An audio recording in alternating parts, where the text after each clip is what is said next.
What's up, Taiwan? How's it going? I'm Erika Liu with 10 minutes of news from here in Taiwan and around the world. Taiwan's military has conducted live fire drills in the outlying islands of Penghu. The drills are a routine monthly exercise and use tanks and armored vehicles to practice defending the coast against a simulated invasion from China. Officials say that due to bad weather, some of the shooting practice was canceled. Crews have restored part of a road leading to a mountain resort in northeastern Taiwan, where 302 tourists were stranded following tropical storm Nesat. Rescuers had earlier reached the resort on foot with medicine and fuel. With road access partially restored, 187 of the trapped tourists have already safely departed. Full repairs of the road are expected to take up to a month. Meanwhile, farmers are counting the cost. Officials say the storm has caused around $176,000 of damage to crops. Taiwan's economy minister says wide-ranging U.S. export controls on semiconductors to China will have a limited impact on Taiwanese companies. The U.S. announced the new restrictions earlier this month in a bid to contain Beijing's tech and military ambitions. James Chater reports. Sweeping new U.S. export controls will restrict American companies from exporting high-performance chips to China and will forbid U.S. citizens from working in Chinese chip companies. This will hamper Chinese efforts to become self-sufficient in advanced semiconductors, the backbone of most modern devices. Global chip stocks dropped on the U.S. announcement earlier this month, and with more than 90% of the world's most advanced chips produced in Taiwan, there were fears the country may get caught in the crossfire. But Taiwan's economy minister has now tried to mitigate those concerns. 目前都是美国的这些设计公司设计出来的，那设计了以后请台湾代工。那这些晶片，它现在管制的只有在这种高效运算，那所以那个量不多。台积电目前这样的一个技术目前其实是没有人可以取代了。 Industry insiders agree and are confident the country should be able to weather stormy geopolitical waters. 全球供应链扮演一个不可或缺的一个角色。那再加上台湾的这个产业链的聚落的完整跟先进的制程，我们其实对台湾半导体的行业其实是所谓的后市都非常的具有信心。 In China, fears are mounting the new restrictions will add pressure to an already strained economy.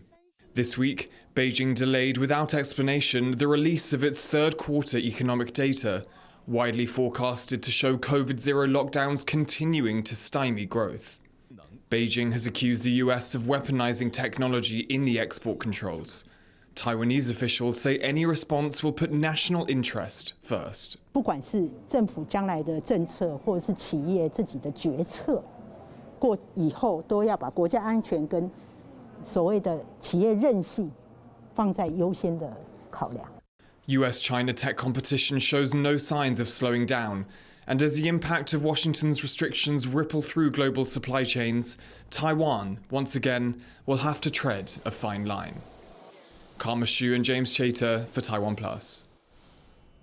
Taiwan's largest trade show for green energy industry, Energy Taiwan, kicked off in Taipei on Wednesday. With the world looking to cut carbon emissions, the number of registered booths is up nearly a third from last year. Yu Jinghuang has more. Solar panels are everywhere at Taiwan's biggest green energy exhibition, Energy Taiwan. Solar power has been a dominant force in clean energy for years, but as countries around the world seek to move away from fossil fuels, a variety of new energy sources are being explored, and Taiwan wants to be at the forefront. 那么我们也会持续的投入前瞻技术的研发，以及其他各种绿色能源的开发。那么这个包括氢能、地热、海洋能以及生质能等，都是我们的发展重点。 That means there's a greater emphasis this year on emerging energy, such as hydrogen, and working closely with other countries that have experience with these new technologies. In hydrogen, we have really high ambitions in the UK, and we're aiming to get to 10 gigawatts by 2030 of hydrogen, which is a really high ambition. So we're really excited also to support Taiwan's ambitions and hope that we'll see a really strong partnership between the UK and Taiwan. But the energy transition is not just changing where people get electricity. It's also about how people live their daily lives. Several countries across the world aim to stop selling gas-powered cars completely by 2030. Taiwan is also trying to catch up to that trend, aiming for electric cars to dominate the market by 2040, which means that cars like this one behind me will be more common outside the exhibition center and on the road. Transitioning away from fossil fuels is a huge challenge facing countries worldwide. But this exhibition shows that it's also an opportunity, one in which governments and enterprises can work together to forge a new world. James Renner, Irene Wu, and Eugene Huang for TaiwanPlus. A district prosecutor in Taiwan's northern city of Taoyuan has charged 3 people with human trafficking. The suspects are accused of luring victims with the intent to sell their organs to clients in Cambodia. Police say that messages found on the suspects' phones mention words such as organ harvesting and showed contact with a buyer. Victims say they were told they needed to complete liver, kidney, and other health checkups to get a work visa.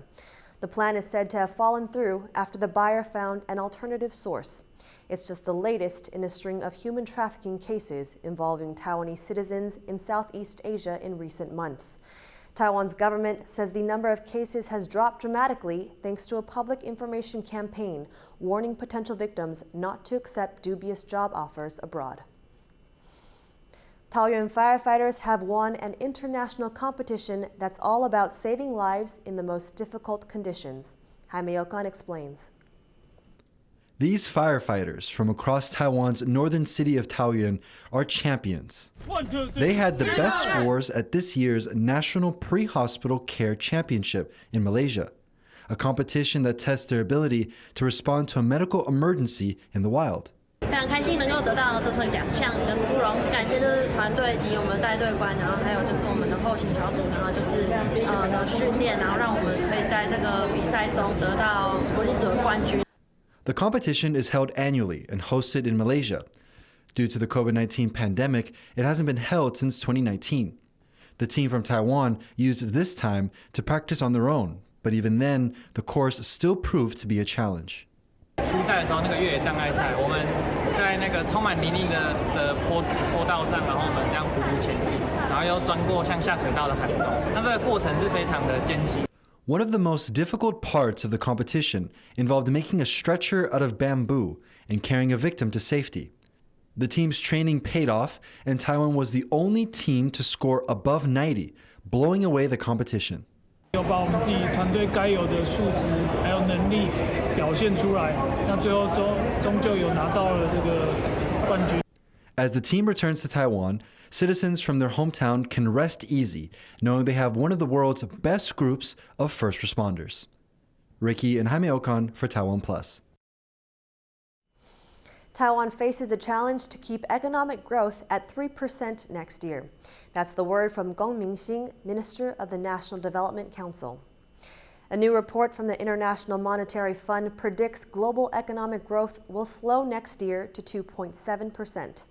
The government says it expects Taiwan's economy to continue to grow, but it admits prices of imported foodstuffs are set to rise before the end of this year. On the effects of U.S. sanctions on China's semiconductor industry, the government says Taiwan's chip makers have already begun to decrease reliance on China. Thank you for watching What's Up Taiwan. Remember to download the TaiwanPlus app for more stories from Taiwan and around the world. Finally today, we leave you with images of the humanoid robot Amica welcoming visitors to Dubai's Museum of the Future. Amica can interact with visitors, answering their questions about the museum. I'm Erika Liu. Take care and see you next time.